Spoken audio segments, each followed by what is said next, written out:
Hello everyone. Today's talk will be named Fullness of Mindfulness. And we want to explore these ideas and images and to see what that means. And so before we can even see if our minds are full, we need to see what the mind is. We need to be aware of it. We need to ask this question.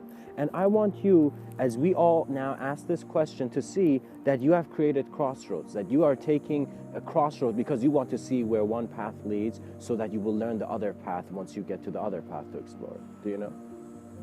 In other words, coming back to the crossroads. Your mind can give you a static map of all the imagery you have. Think of how things are kept in physicality right in front of you. Similarly, in your thought, in regards to the transition you have, you actually see it's fascinating. Every individual has their own unique way of experiencing space and time. It is never the same, because space and time are affected by sound, imagery, and the lights that we feel we are. You will recognize that what will happen is that man will no longer elude himself because he's not interested in illusion. You will see that you will get such a certainty and knowing of the glow within your truth that you cannot be eluded. Once the knowing is there, you can see that you have been all-knowing. In other words, once that you've read the book, you know what they're talking about in class. And so inspiration is always found within the moment. Now, because we want to look at the fullness of mindfulness, let's just take the part of the section, fullness of the mind. And so to continue on with our question of what is the mind,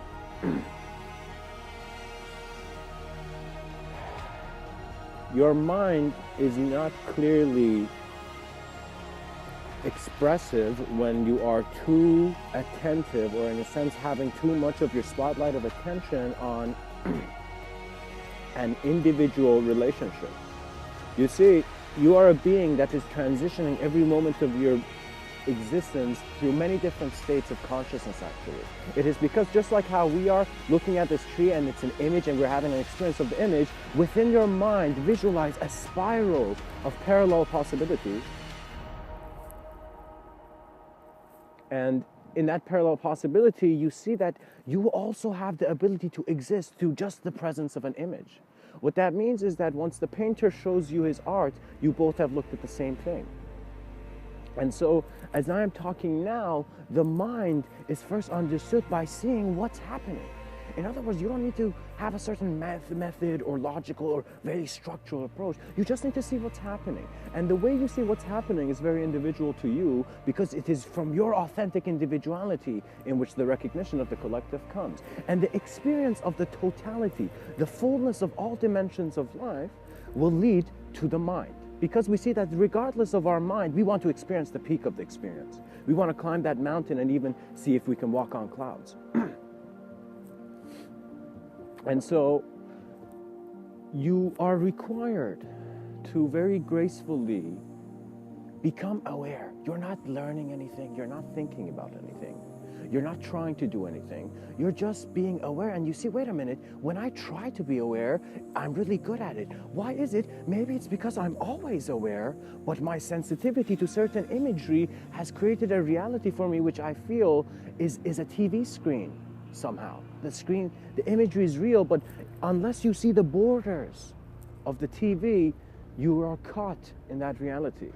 So what that means is we see that the human being, as he is evolving, the way he's managing his consciousness is that his self-awareness as a sense of self is dissolving all senses of other. What that means is the same love that you see in your brother or in your parents or in your friends, suddenly you begin to see it in everything. The same existential love you see that you have for your partner, you suddenly see it in you.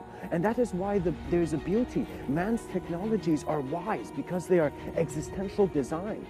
What that means is man will always be inspired by himself because he's changing with the infinity of existence. And so when the universe expands, even if you find the best formula or theorem or approach to it, you will see that what you will want as a being before your human imagery is to experience being in a very omnipresent way. That is just the playfulness of existence. In other words, many people feel that their childhood is gone and they're old now. I want you to visualize your life, every image that you know, and just visualize that moment that completes all moments is a child of existence, which is even growing. What that means is that you see that through the dimensions that you see, even those dimensions are changing. And so when I am giving this talk, I cannot remain in one dimension of consideration as I am piloting through different elevations.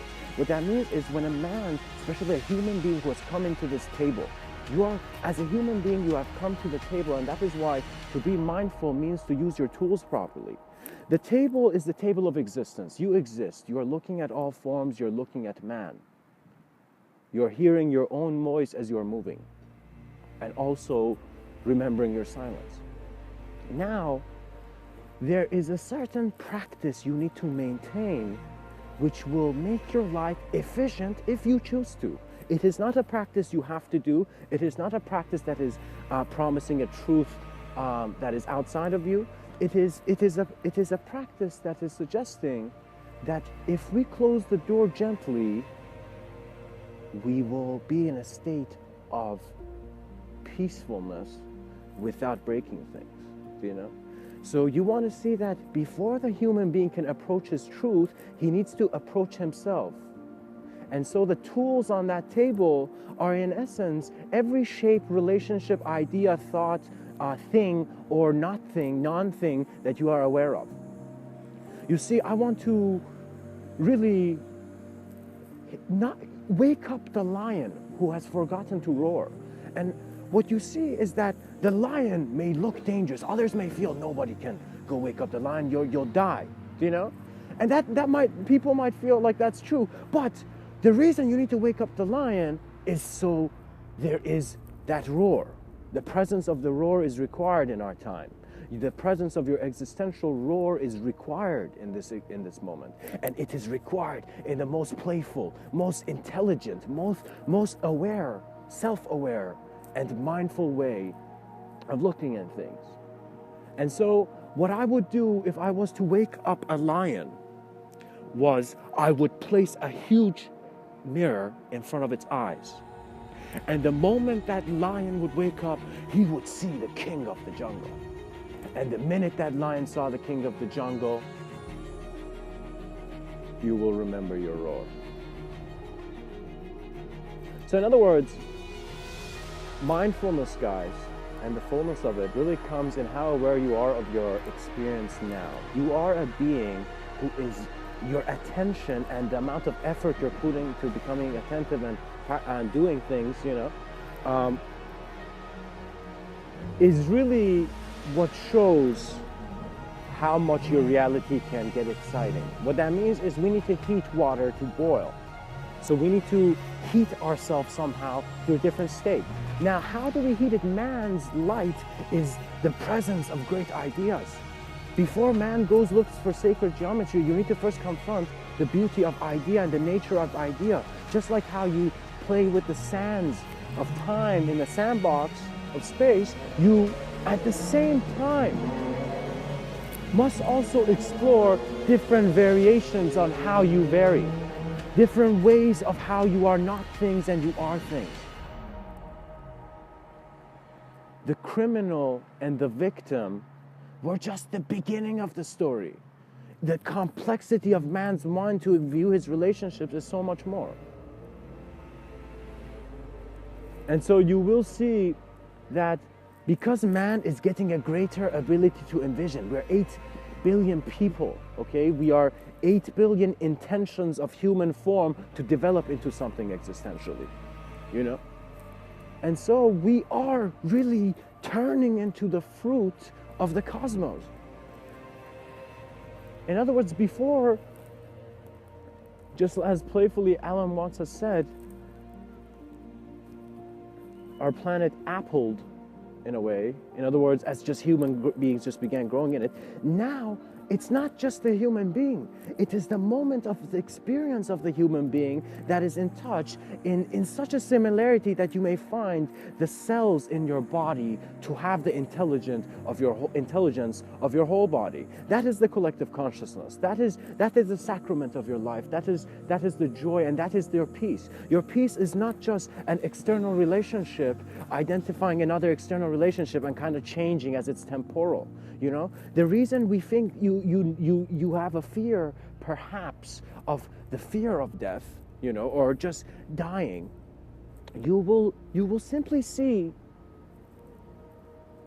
that there will be times where the excitement of your life will push you. In other words, not just fear and depression and all this stuff's pushing you around. You will see that there's an ability, there's something that finds you. You suddenly stand differently. Your eyes change. And you know, it is similar to how this hunger that has been inside you cannot stand anymore.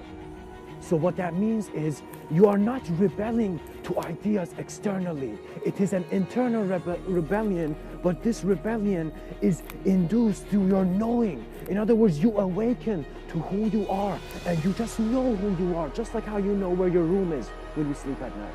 And with that certainty of knowing, you don't just sleep well,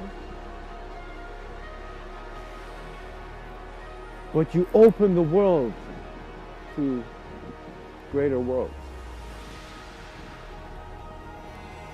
And to rise above man means we must kiss our own foreheads as we turn and heat up into a more liquefied state of awareness. You will see actually there is if you're sensitive, if you look at it, you see that many of these mystics and yogis, the way the energy works is as if all the teaching of the yogis and mystics and the Buddhas were trust life, trust existence, you know, smile, and then they just, you know, dissolve into higher energy. But you know, how I would say this is that you will see that once you pay attention to life, beginning from paying attention to self, it is then where you will begin seeing the crevices which are hidden pathways in your own thinking. Your thoughts are not somewhere you're stuck in. Increase your speed, begin running, begin looking at things deeply, and the quality of your life will change because you cannot no longer be the same. Once you're given the vision of the greater possibility, you are the greater possibility. Move.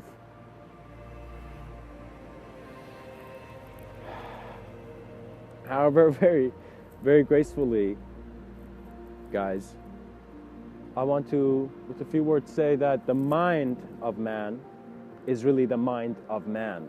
So study the imagery of man, study the terminology of man, and in that study you will see that there's a moment which will ask you very playfully, and this moment is you asking yourself, because your curiosity is to know more of the unknown.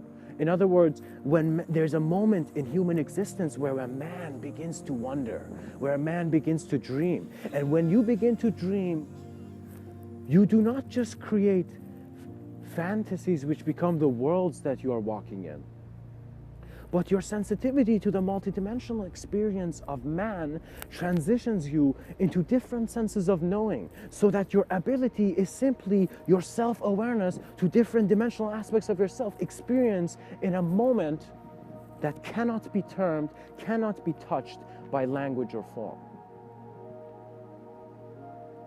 The mystic's knowing is very serious because it is change. So what that means is that, think of it this way, one side of the spectrum, you die, life takes you, you decompose after a certain time. The other side of the spectrum is the mystic who exceeds his own energy. In other words, he engages life and engages his thoughts and engages his presence in such a way that through that engagement, he will have to, it's not have, it's just nature's way of disengaging the cocoon so the butterfly can come out. And so, mindfulness is really to be aware of your breathing within a moment of existence, not within a moment of your existence, within a moment of existence. you will see that the way you become in a sense selfless, in other words, when you become compassionate, you will see that eventually a compassionate human being has much greater confrontational ability to handle different senses of self in different views of self.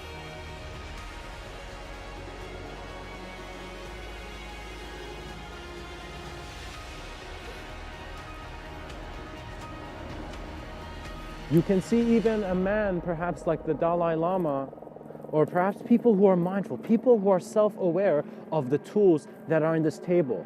In other words, those people who are aware of the beautiful blend on how we, as the light in our eyes, is actually an additional dimension to certain dimensions that were laid out.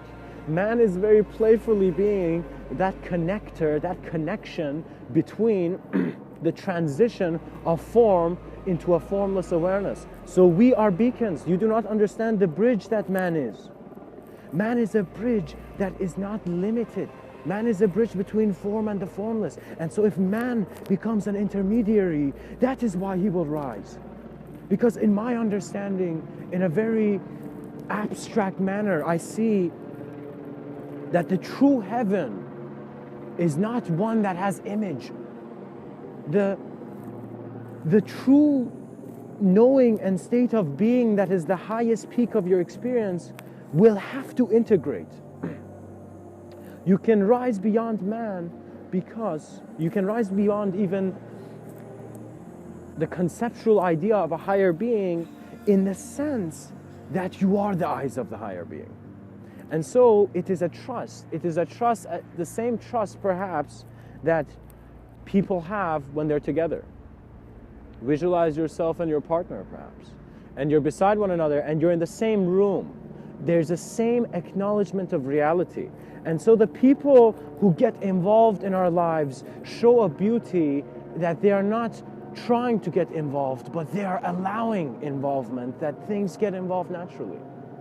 You will see that you need to have certain attitudes that will really cultivate and change you to someone who doesn't need that attitude anymore. What that means is that if I've been, let's say, making my table messy every day, when I'm sitting in my room, one day I'm going to be like, whoa, I've been making a mess, but I could have cleaned it up instantly, right? You see, externally we might do things that might have consequences where we can't clean up. For example, you hit someone and you're like, damn, why did I hit my brother or something, Or for example, you get hit and you're like, why? Why did I get hit? You have these things happen to you, but you see that even though externally something leaves an impression in your mind, you can clean it up immediately. What that means is that when life throws trash on my table while I'm doing my work, I just get rid of it. You need to be so inspired in your existence to really see why you exist. The meaning of life is found in an ability to know that fullness comes from an acknowledgement and observance beyond temporal imagery. Because once you do, it doesn't mean you're there, it just means that you're confronting the other side of the spectrum to be greater than the spectrum. There are many realities that can just burst into our reality right now. You're not aware of it, but if I very playfully in certain writings, in the book of one actually, shown with a triangle, upside down triangle, that symbol is very meaningful to me. Because you study it and you see that from an upside down triangle, you can see how there are many collective realms of consciousness. And so once you use sacred geometry, not to act very fantasy-like and be like, ooh, this is sacred, ooh. No, but to actually see how you can use geometry to align your thoughts, you begin to see that no thought needs to be stuck in an alignment because it has the space to be created in a new creation. The moment you become aware that these images that are your life or everything that you know are simply an experience within your moment of experience, you recognize that you are never someone who are transitioning. You are never anything inside the river when you're looking at the river from outside. You recognize that space, that sense of metaphor and Knowing is very important in man. It is time for man to take responsibility. You don't know the playfulness that can enable you, because the moment you become playful, you see that, wow, I've been thinking my whole life that I'm just in this, physical reality, and that everything else is originating from the physical reality. But then I suddenly see that there are many origins before my origin. So in whose inspiration was I made? And when you ask this question, you begin to see that aspects of yourself deconstruct. And the way they deconstruct is similar to how a young man could sit in his bed and open a book of meditation and simply engage certain thoughts in certain ways where certain knowings are introduced to him. We playfully call a very transcendent sense of intelligence around us as guides, angels, the work of God, and that is all very beautiful, or the unified field, or whatever people call it. I don't know. But when you see that the way you're acknowledging something is creating the reality in that way, all that you need to do in any situation is have a flexibility in being able to acknowledge in a multidimensional way. You do this, there are no problems that can come near you, because you are not there. You are in a different space. It is similar to the bliss of the Pure Lands, where one man in perhaps Buddhist tradition envisioned as a plane of existence. In other words, one human being recognized, I can be a plane of existence. He recognized it. That means that man can evolve through his ideas to a degree where his ideas become momentum and he shoots into new realities. So the way you need to utilize your ideas is actually paying so much interest and recognizing a geometric momentum that will appear the moment you begin really letting your thoughts align. So what that means is begin immediately to trust me. This is the pilot. I am speaking to pilots of consciousness. Even though there is a layering of the fullness of mindfulness before even the pilot can stand. But you need to recognize that I am the human being telling you we're more than human beings, because we have such an ability in our communication. And I'm trying to not tell you, but show you. I am simply a person just like you climbing a mountain. Every guru, every human being, everything that is alive is climbing its mountain of evolution, its mountain of transcendence. Now in this climb, there are people who see us, there are people who meet us, and these people are maybe climbing better up the mountain, or maybe they're going down the wrong way, or whatever. But none of it is important, because once a moment of existence remembers itself, it is coming out of many layers of coats it has worn for no reason. And so when you take your coats out for no reason, there comes an intuitive trust. There comes that emptiness that knows that you will continue beyond your sense of continuation, beyond conceptualization. Because conceptualization is all about creating momentum, and the pilot knows. The pilot begins working with his inspiration, working throughout his sense of day to elevating and recognizing that once you have reached the peak of your ideas, once inspiration finds you, you have an existential responsibility. You have an existential responsibility to present the beacon that you are. In other words, walk proud in every moment. I am Persian, and Persia has a very big culture. And so there's pride of the past. But I want to see people have pride for the present. Be proud to walk in the present, and you will not think that you have been wrong. You cannot have even a limitation to feel wrong. You will feel the right for everything, because you are simply the confrontation of many aspects of reality at once. And so, to quickly take this back to the fullness of mindfulness,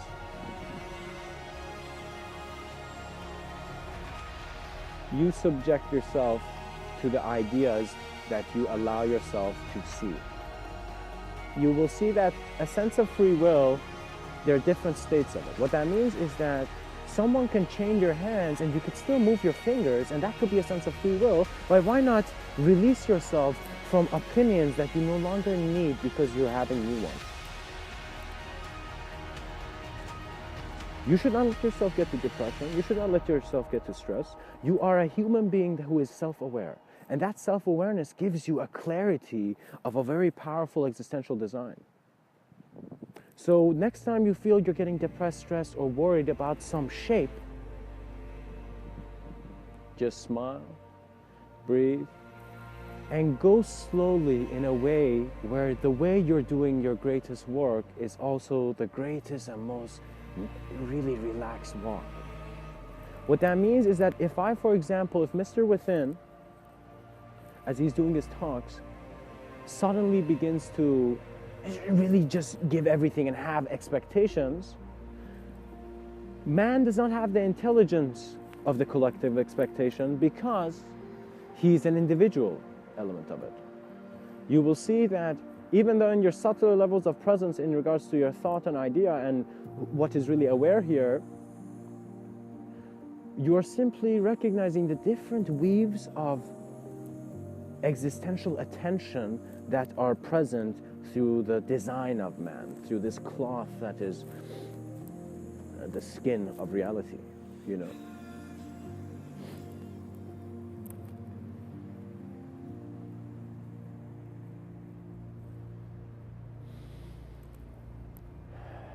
And as you walk calmly, as you walk gently, when the mind of a human being begins to get rid of judgment and self-judgment, but sees all judgment, sees that word simply melt into a compassion for a holistic awareness of experience in the moment, you will see that you were trying, it's like a lot of people who are trying to talk about truth or prove truth or show truth, it's as if they're caught in games. And you know, it's as if like you do hear the newest theorem from, let's say, a man of science, but you also wonder how much have we allowed ourselves to understand thought. In other words, could us saying that there's no such thing as thought and it's just mechanical, it's just your brain's circuitry, mental circuitry, could we, in saying that statement, have been accidentally creating a wall in front of the different intelligences that are manifest, different talents of approach that we have? Just like how we have talents in American Idol and X Factor and all these shows, Britain's Got Talent, you see that there's also a talent in how you approach life.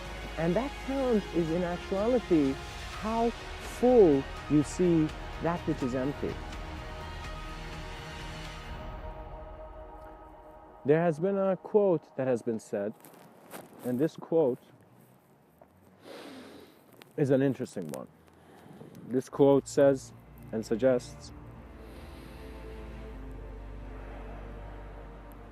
that there were certain people a long time ago who were very wise, and their words of wisdom were your experience will move to a point where it would be as if you are in the world but not of it. And what that means is that you see, you as a baby, you grew up and you learned how to read, right? You learned how to write, you learned how to count. Now there are greater academies of engagement of thought and acknowledgement of existence that you can still explore. Don't think that after university it's done. Actually, the earlier you can begin your existential learning, the sooner you will be inspired to find out who you are to continue your great work. And so mindfulness is essential for human clarity. Right now, the biggest problem the West has is just a lack of mindfulness, nothing else. And it's not just the West. All human beings have this problem, but in the West it's more manifest because the roots of that culture and society have acknowledged existence less and have been more distracted and have been more attracted to things of a more, let's say, elusive nature. You know, I mean, you can't choose to eat 10 ice creams in a night, but you're eluding yourself because you're going to hurt your stomach or something, you know, and that's probably a very unhealthy decision, right?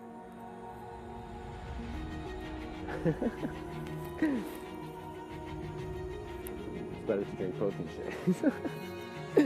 Now, you need to kind of see that you are at first caught in the web of how you're acknowledging things. So for example, you look at your parents and you're like, I don't like that guy, I don't like her, or something like that.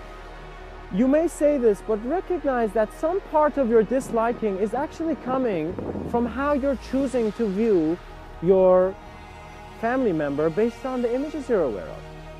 You see, the reason why there's never a reason to hate is because man has the co-creative and the beautifully creative mind to create compassion.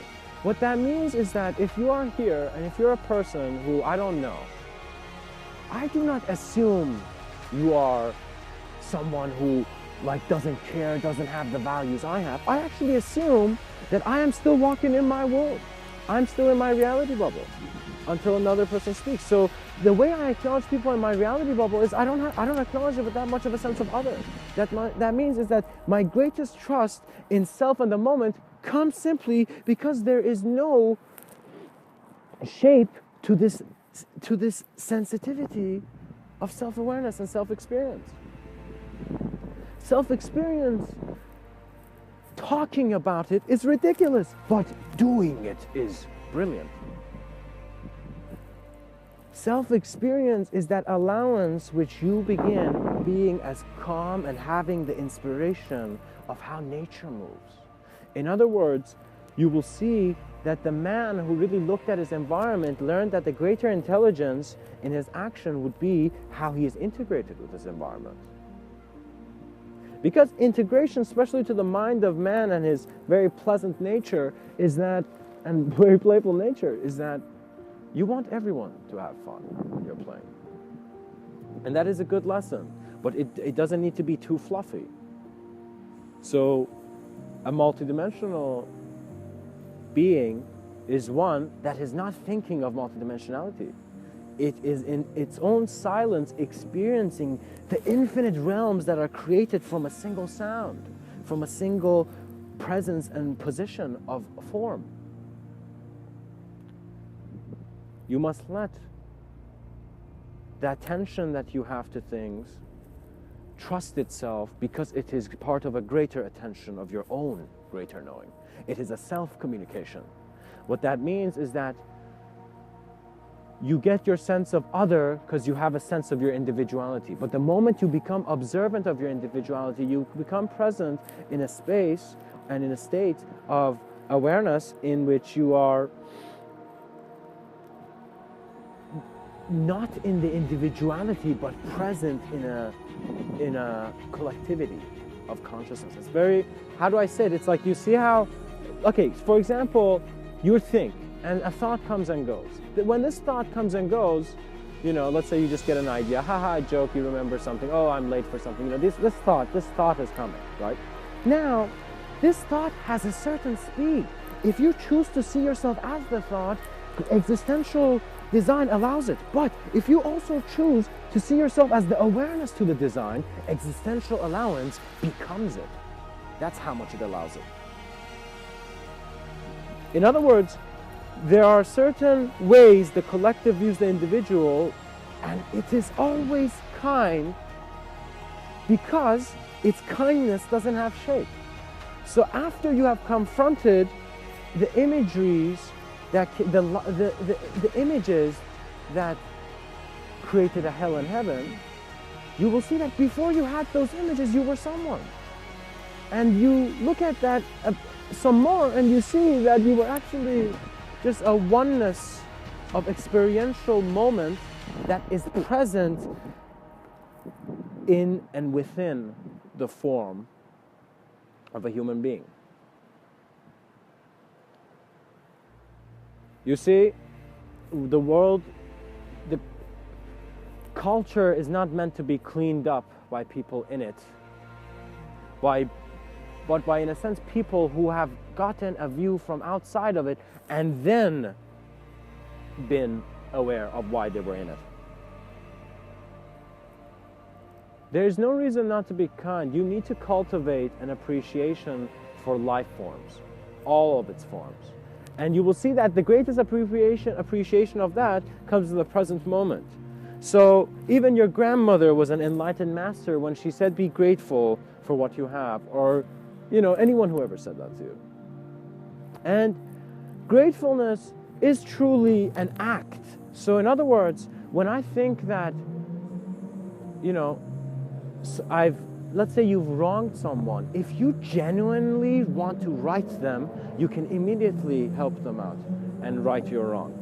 You see, sometimes criminals forget that the intention they had in how they were doing the criminal act, in other words, what they wanted to get or steal or whatnot, whether it was stealing a purse or whether it was stealing life form, you see that regardless of how you have engaged your act of wrong, there are some people who, the way they did their wrong was like, that's what their life led to. Do you know? It's like not all the time the criminal was a bad guy. The criminal is just like, that's what happened to him. That's the program, that's the conditioning, that's how his eyes chose to progress. And so we don't want to judge the criminal's eyes, but we want to limit its physical movement because it is, in a sense, moving too quickly. You see, there are many different intensities of sensitivity to life where your experience and your ability shift.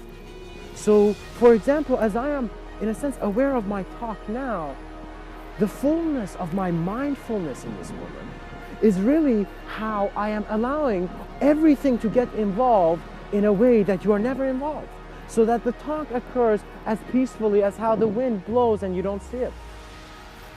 Because the intention is that you will see like the eyes of your greatest joy when you have seen the suffering that you have confronted and moved beyond. Man's internal technologies has to be confrontation. They don't make this clear. And I'm going to make it clear to any kid or any being or any ear. I'm going to make this clear. Well, if you choose to take responsibility in having shape and form,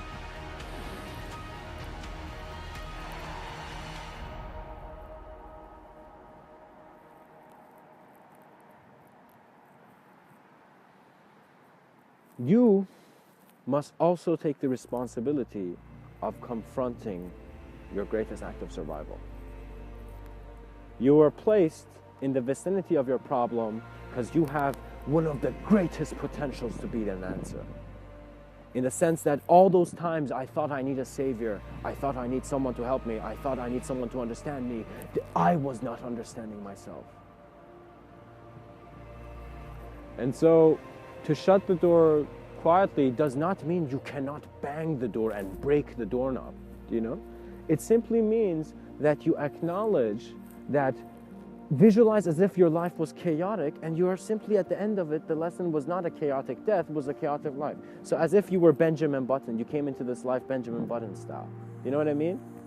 So the way you would, in a sense, open every button on this coat of your identity is that it would dissolve into itself. In other words, dissolution or formal dissolution is more of an accurate term for the concept of death. In other words, the angel of death was the angel of transition. And so there is no greater teacher at the end of your life to learn from. Because whatever which is the external quality of the teacher knows. Light knows that the way it introduces itself is it emanates. It does not talk, it emanates. And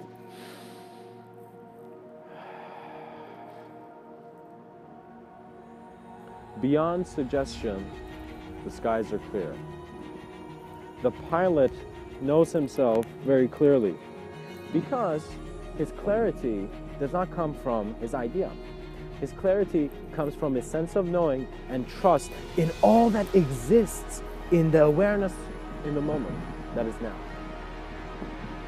And once you begin paying attention to your breath, for example, a lot of mindfulness techniques can be, in a sense, introduced through breathing, becoming aware. You see that when you become aware of breathing, you have your own unique way of letting go. So your conditioning is as similar as to how you're on the bus and your hand has just held one of the poles, And the minute you realize that there's so much more to the probabilities of your existence, your hand becomes loose, and you also appreciate the way you let go of things. So what that means is that the greater craftsman, after many moments of practicing his craft, sees that he becomes simply the ability to enjoy the act. So what that means is that one of the greatest strategies I find into maintaining your life and how to progress is to, one, get yourself the clearest vision. You go get yourself the best clothing, the best chains. Do you have your clearest vision? Have you gotten the clearest ideas? Go get yourself the clearest ideas. And when you try to go out, you're like, well, you're like that, at first in quotations, wise guy who's trying to, it's like, oh, I'm going to get that knowledge. I'm going to go talk to the people who created Google. They have everything, So you will see that there's at first this curiosity that kind of looks like the same curiosity that killed the cat, but eventually, after this curiosity, you will get a sense of seriousness, like, shit, that curiosity is based on some dishonest imagery of myself. What that means is that I am assuming some things before I really clearly see who I am. When a man postulates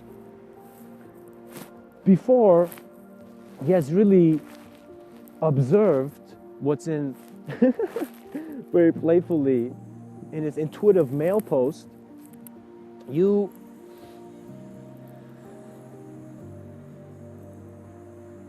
rise beyond the fear that is limiting you or keeping you in a certain thing.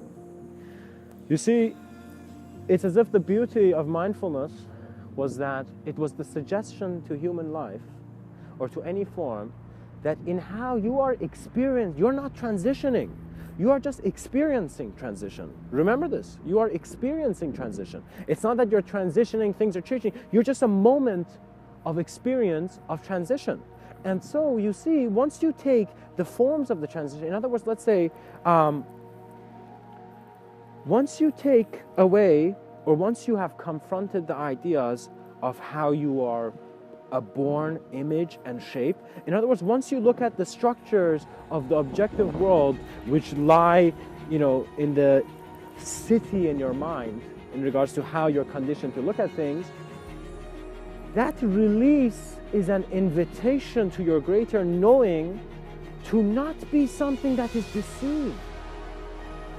Guys, there is no deception. It's just there's not even a fear. It is just that in certain phase, just like how, someone says a joke, you laugh. Someone says something, you get feared. You know what I mean? It's not you. It is not your existential intelligence is beyond duality. And all fear and imagery and words and language are based on dualistic means. In other words, I'm asking you, do you want to look at the truth in the dictionary? Do you want to go read, how would you feel if Newton was inspired by the definition of an apple in the dictionary rather than the actual thing falling off? Science would be much, much different. So you will see that there is a very beautiful intelligence that is playfully leading things. So scientists and the new thinkers of our technological advancements, the beings who their life is made to progress into bringing great technologies to man, you must understand the playfulness and the collectivity of how you're alive, how you're intelligent. Do not forget the mystic. Every human being, learn from every human being. Learn from your... They asked this man a while ago, how did you learn to be polite? And he said, I learned it from the rude. And this was a Persian poet, I believe. I hope. I don't know if it was. It might be an Iraqi poet. I don't know. But regardless, the ideology is that ideology creates reality for you, but that reality is hollow.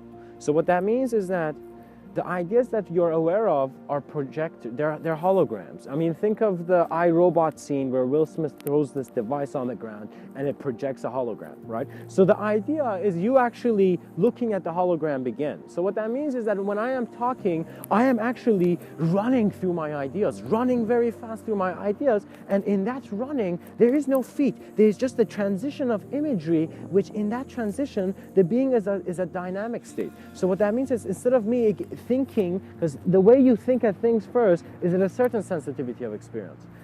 Instead of trying to go solve your problem with limited awareness, first increase the sensitivity of your awareness. So what that means is really observe and learn from your problem. The greatest people who find solutions is they observe the problem. So if you ask me a problem and I don't know, and the engineer's spark has found me, that inspiration is in me, right? So let's say if you tell me a problem, I will not give you suddenly my own answers. That's the worst engineer.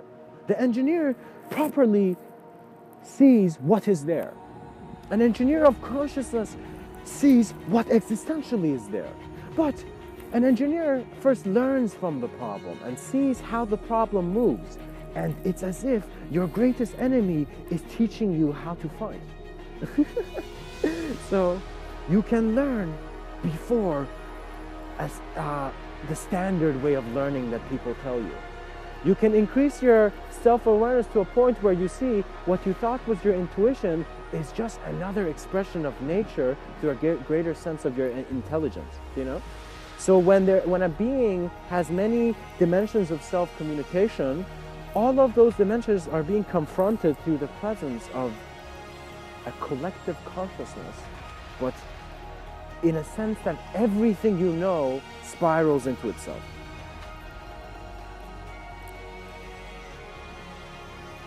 And so there was a time where I remember I was very young, and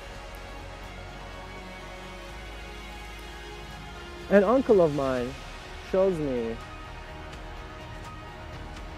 this game, and I'm very young. And he brings a box of matches, and he just throws the matches down. And so the way, when you throw these matches down, the matches are all thrown in their own unique combination of how they're thrown. So I want you to take this imagery, because I'm going to show you how that is a perfect metaphor for the mind.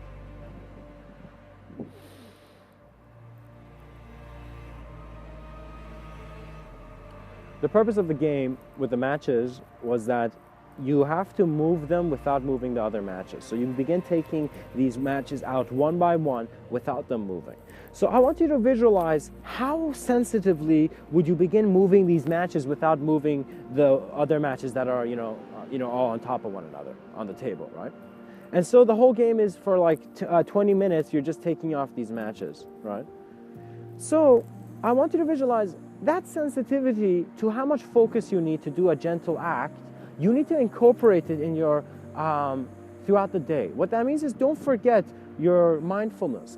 Don't forget the gentleness that you feel in the morning.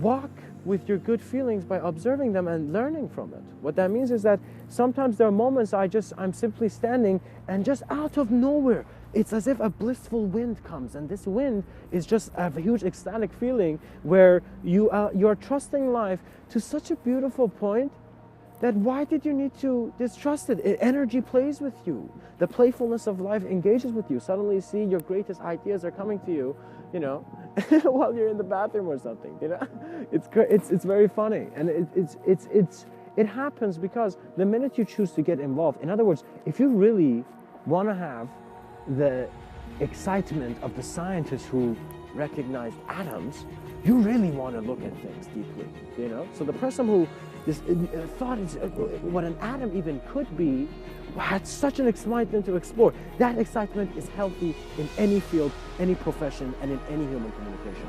Have the excitement of your greater search, and that is all you are required to have, which then that excitement will give you the ability to cultivate greater understanding and also learn the importance of being calm and gentle.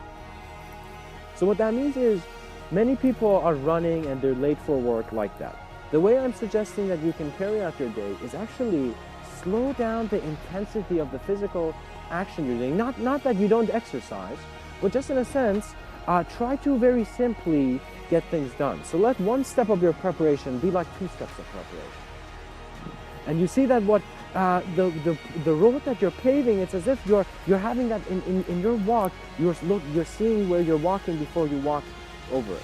You know, if you are someone in this life, in this existential movement, which is your life process, which is now, if you become aware of how the next ideas are approaching you and how you're approaching the next ideas, you see that you are found in a very vast position of being a co-creator of the next judgment or the next assumption or the next action that you want to do.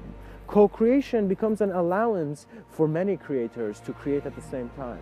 And that is a brilliance that we can find in the geometry of how inverted triangles were never inverted. And how shape was just shape until man shaped it differently.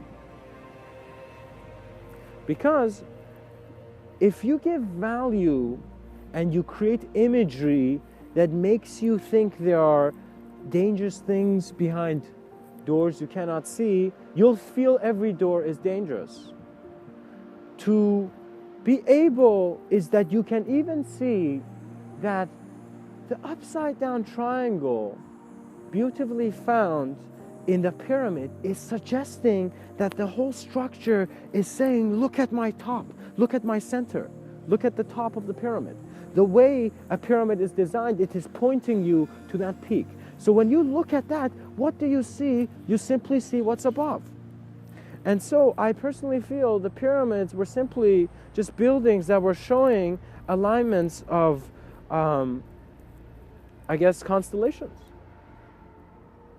Because a pyramid wants to have a symbol of meaning. For example, you want to be around someone you love. So back in the day, people weren't just like machines. They had senses of love. They had senses of affinity. You know how many poets have existed in this reality that before paper was made? Do you know?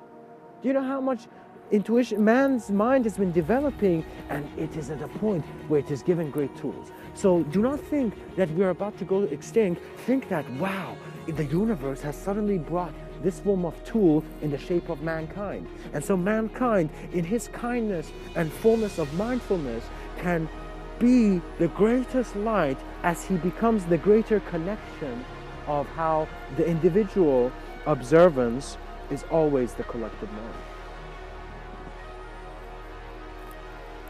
And so we may all very playfully sing along with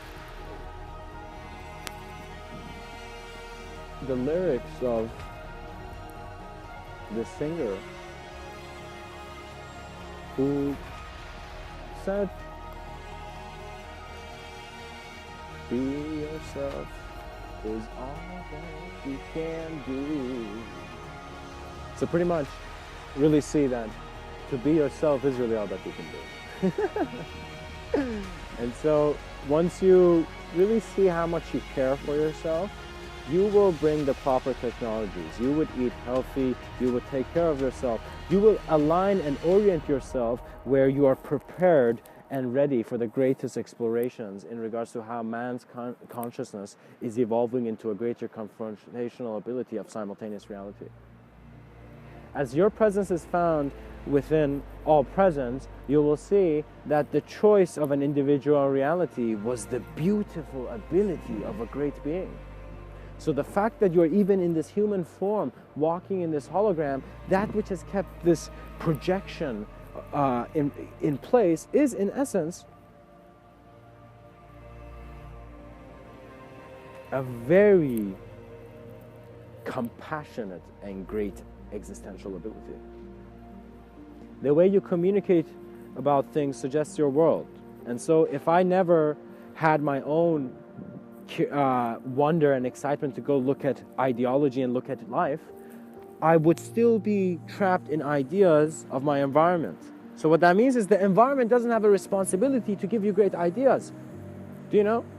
Your parents don't have a responsibility to hold your hand, not just across the street, but throughout the end of your life or something, you know? There's an impossibility in even conceiving impossibility when you really see the possibilities. When you see this form of existence possible, how could that be impossible? It may be not possible in certain relationships of our keeping it in that way. In other words, if I say this is this, then the other thing cannot be the other way. What you put in front of the projector is projected.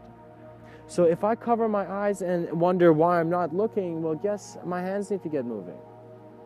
I need to begin designing the methodologies that show the brightness of man, and in a sense, how the Zen master's teacup was full and empty at the same time.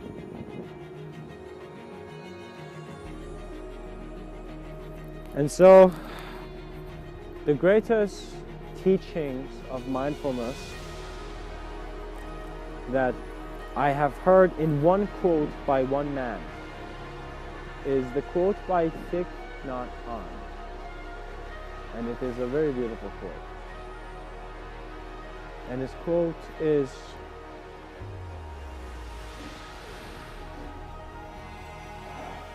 smile,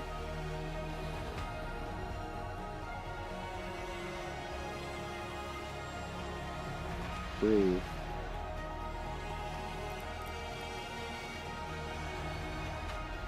and go slowly.